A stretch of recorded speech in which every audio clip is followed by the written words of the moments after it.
So, talking about still waters. Ito yung kakaibang still waters na nakita ko dyan sa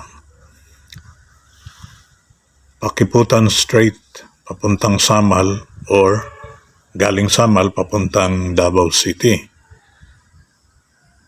Hi again at magandang araw. Ito na muli si Romy Sabaldan sa ating panibagong vlog about the construction industry in Davao City and most especially the bridges, sa atin mega bridges na yan kasi sa unang pagkakataon ay natamasa natin itong ginagawang malalaking mga tulay at marami na nga ang tapos na at ang isa sa mga pinakamoderno nga ay itong ginagawa ngayon sa Bukana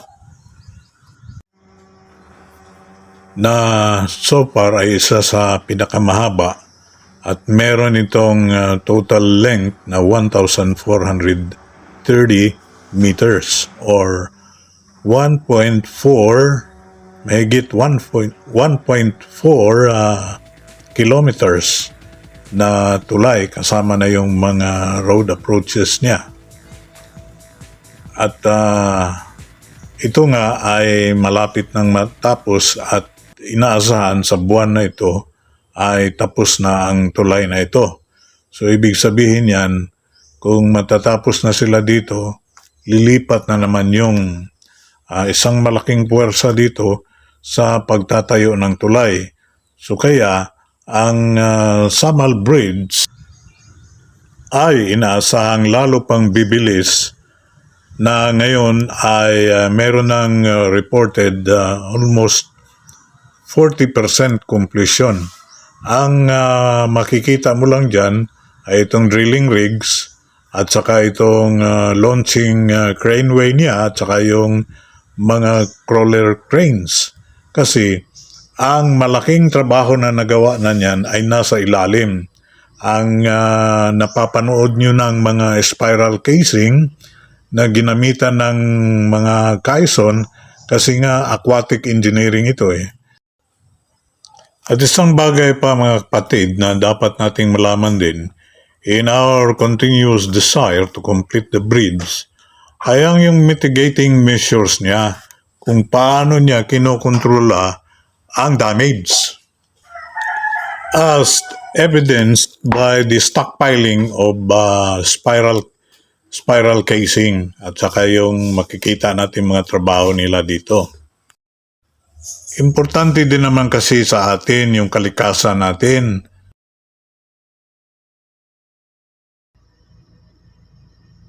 Yan yung mga nakikita mong mga heavy equipment na ngayon ay reinforced, meaning nadagdagan na.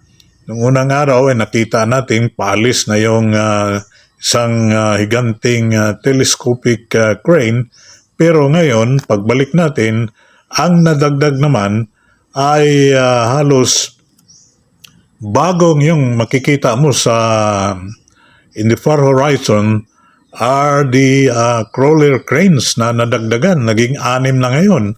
At ito nga yung mataas na yan ayun yung drilling rigs na palabas naman siya ngayon onshore. Galing doon sa dagat, papunta na siya onshore. Ibig sabihin, yung mga malalalim na parte ng tulay, yung kanyang pile foundations, ay marami na siyang nagawa doon sa malalim na inuna yung malalim na parte ng tulay. At saka ang nabalitaan natin, huwag nyo na akong hanapan ng source nito kasi yan ang pinaka-source ninyo. Yung napapanood natin mismo. Andito kasi tayo sa waterfront ng Damosalan. Yan, kung gusto mong magliliwaliw doon sa Pearl Farm, punta ka lang sa office dyan at aasikasuhin ka para sa iyong booking doon. At malalaman mo ang ibang detalye kung paano. At balik dito sa ating napapanood na itong launching craneway, meron pa nga silang maliit na landing area for their motorboats. Meron ng gantry, meron ng nadagdagan ng mga crawler cranes. Yung building na yan yung Azuela Cove, kasi malapit nga siya dito. Andito nga siya sa Maharlika Highway. Ito naman yung sinasabi nating drilling rig. Kaya, ang nagiging title ng ating vlog ngayon ay In Full Swing. In full swing siya after so many issues about the bridge and about the environment came up during the last few days or few weeks. Ito yung sinasabi natin na waterfront, na magandang waterfront dito sa Lanang area. At yan, yung fanning natin, yung nakatago na dyan, yung kung saan nakapalibot yung mga malalaking puno, yan man yung Duset Hotel. At balik dito sa kinauupahan natin, medyo may kamahalan nga lang mga pagkain dito eh. Mineral water pa nga lang eh, 30 pesos na yung pinakamaliit. Pero masasarap yung kanilang mga juice na mango, avocado, lahat on season fruits meron sila. Yan yung masipag na drilling rig, so ang haba-haba. Tsaka may mga bumibisita dyan na mga enhinyero at galing DPWH kasama yung sa CRBC. Kaya meron kang mga nakikitang mga SUV at saka van na mga sasakyan na pumapasok dyan. At hindi ko napanood ito, pero yan makikita ninyo na ang lalim pala niyan, ang malalim pala ang ginawang pile foundations ng tulay na ito. Isipin mo, yung naririnig nating report from the official sources is that it goes down up to 130 meters. In comparison to the Bukana Bridge, which you can see, ay ang pinakamahaba niyan na pile foundations, as we know, is 70 meters. Napakahaba na rin yun. Kasi nga, along the shores lang siya. Yan o. Yan yung 70 meters na sinasabi ko. Tsaka welded yan ha. O kaya, yan na ngayon. Diyan na yan nakapatong. The self-weight of the entire superstructure rests on that 70-meter long pile foundations. Ito, yung sa Magsaysay Park, ang alam ko, sabi ng foreman dyan, ang pinakamalalim yan, yung pundasyon na yan, yung piers na yan, pinakamalalim dyan is 69 meters. Kasi onshore na nga lang siya eh. Tsaka actually yan, dagat dati yan, tambak yan. Ito naman yung mapapanood mo kung paano nila binubuslo itong mga metal forms para mabuhusan yung mga haligi, yung bridge piers na papanood mo ay tigda-dalawa. Pero along the way, nung umabot na yan sa Leon Garcia Street, nagiging tatlo na ang mga bridge piers niyan. Hanggang doon sa kanyang abutment, papuntang R. Castillo Street, galing Leon Garcia, naging 4 na yung abutment niya. At may mga supporting pilotis pa yan sa ilalim. Noong abutment, yung kanyang road connector o yung road approach sa tulay.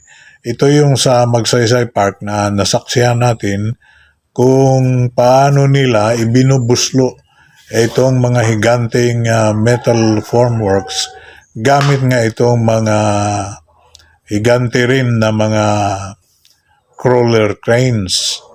At ito, sa katagalan ng ating diyan tayo tumitigil hanggang kalahating araw ay nagiging kaibigan na rin natin yung mga trabahante dyan na kung saan sila ang naghirap talaga para maipatayo yung kasalukuyan ngayon na makikita natin na magandang tulay din ang from Isla Verde going to Leon Garcia Street. At yun nga, ang pinakahuling major bridge, pagkagaling mo doon sa Bagua Playa, kung saan naman, tapos na rin yung pinakaunang natapos na tulay doon. Yang napapanood ninyo ngayon, that is the common way of doing the CPT or the conical penetration test or the technical geological study of soil. Kaya dyan nila malalaman sa pamamagitan ng conical testing penetration ay nagtra-transmit ng resistance measure yan. Kasi nga, ang geological forms kahit saan, meron siyang soft strata, medium, at saka hard strata.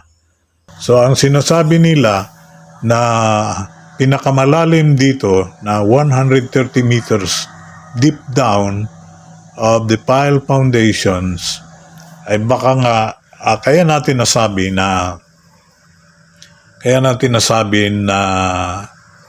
baka lumampas pa siya doon sa hard strata. Baka pinasok na niya yung hard strata, yung bedrock, yung mga bato sa ilalim, yung mga bahaging mabato, pinasok na ng mga concreting yon. At kaya yan dahil itong drilling rig na ito ay mahaba ang abot niyan. Tsaka malalim siya dahil ang alam natin na pinakamalalim so far ay yung sa Bukana Bridge. So ibig sabihin matibay ang tulay na ito.